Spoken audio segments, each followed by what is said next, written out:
Hi good morning বন্ধুরা। আজকে হলো 29 তারিখ বৃহস্পতিবার। এখন সকাল বাজে হলো 10টা। তো আমি যেহেতু আজকে আমাদের নিরামিষ, সমস্ত কাজকর্ম সেরে চান টান করে পুজো দিয়ে চলে এসেছি। এখন যাব সকালে খাবার খাতে। রুটি আর বেগুন ভাজা বানিয়ে রেখেছিলাম, তো এখন খাবো। খাওয়া দাওয়া করে তারপরে মেয়েকে আনতে যাবো, শ্বশুরমশাই খাইতে দেবো। চলো খাওয়াটা সেরে নিই, সেরে তারপর মেয়েকে আনতে যাই, তারপরে আপনাদের সামনে আবার আসি।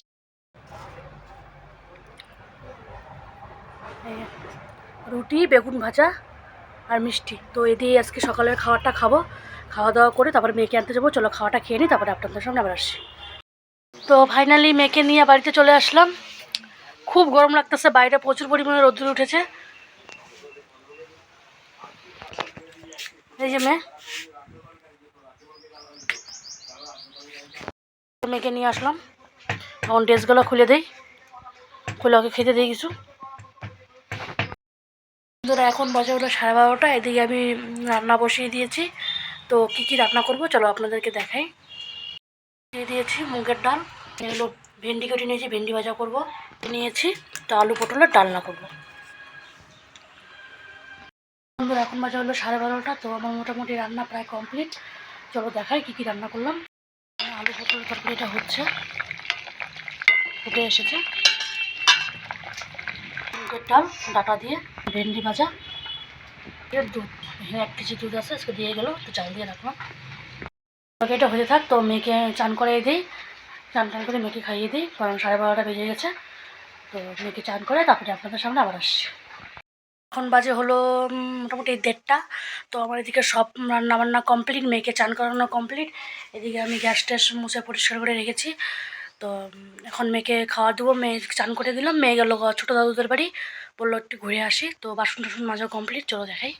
বাসনগুলো মাজলাম, প্রেশার কুকার, কড়াই, এগুলো সব বাসন মাজলাম। সকালে ছিল, সকালে আরও ছিল, রান্নাবান্না করলাম, নেওয়া হলো। ঠিক আছে বন্ধুরা, এখন আসলাম ছাগলকে জল দিতে। যে ছাগল শুয়ে আছে, এই জলটা নিয়ে আসলাম ছাগল দেখে যদি খায়।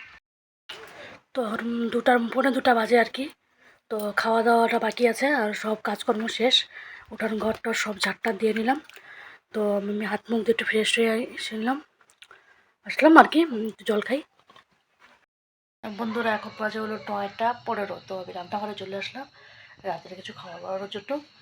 তো সন্ধ্যাবাতি দেওয়ার পরে গেছিলাম একটু কাকা শ্বশুরের বাড়ি, ছোটো কাকা শ্বশুর, তখন গল্প করলাম।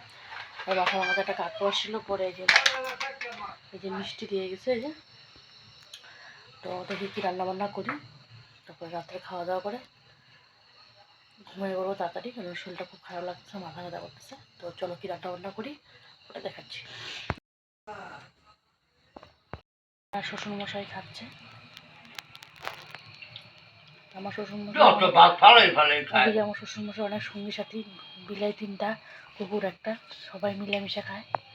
তো আজকে তো বৃহস্পতিবার নিরামিষ। তো আমি আলু সেদ্ধ মাখবো কিনে নিয়ে এনেছি আদা কুচি, লবণ আর শুকনো লঙ্কা। তো এটা ভালো করে চটকিয়ে নেব। তো আমি আগে ভাবতাম বিয়ের পরে বলতো আলু শুদ্ধ মাখা আদা দিয়ে, আমি কীভাবে আলু শুদ্ধ মাখায়, তো আমি জানতাম না। আর আমার শাশুড়ি আদা দিয়ে আলু শুদ্ধ মেখেছে, তো খেয়ে দেখলাম ভালোই লাগে। তারপর থেকেই আমি এভাবে আলু শুদ্ধটা মাখাই, আদা দিয়ে শুকনো লঙ্কা দিয়ে চটকিয়ে সর্ষে তেল দিয়ে ভালো করে মাখাই। তো আপনারা খেয়ে দেখবেন আলু শুদ্ধটা আপনাদের কেমন লাগে। তাহলে বন্ধুরা আলু শুদ্ধটা মেখে খাওয়া দাওয়া করি, তারপরে আপনাদের সামনে আবার আসি। তো চটকানো হয়ে গেছে, তো দিয়ে দেবো সর্ষে। মেখে নেবো।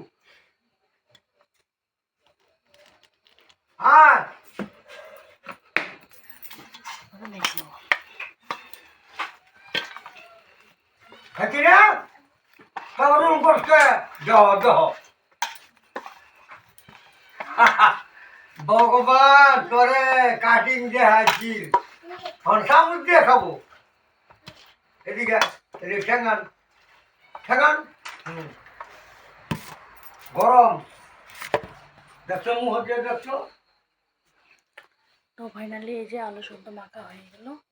তো রাত্রে খাওয়া দাওয়াটা করে নিই, ব্লগটা এখানে শেষ করছি। দেখা হচ্ছে নেক্সট একটি ব্লগে। ব্লগটা ভালো লাগলে লাইক কমেন্ট শেয়ার করবেন। ঠিক আছে বন্ধুরা, বাই। Like comment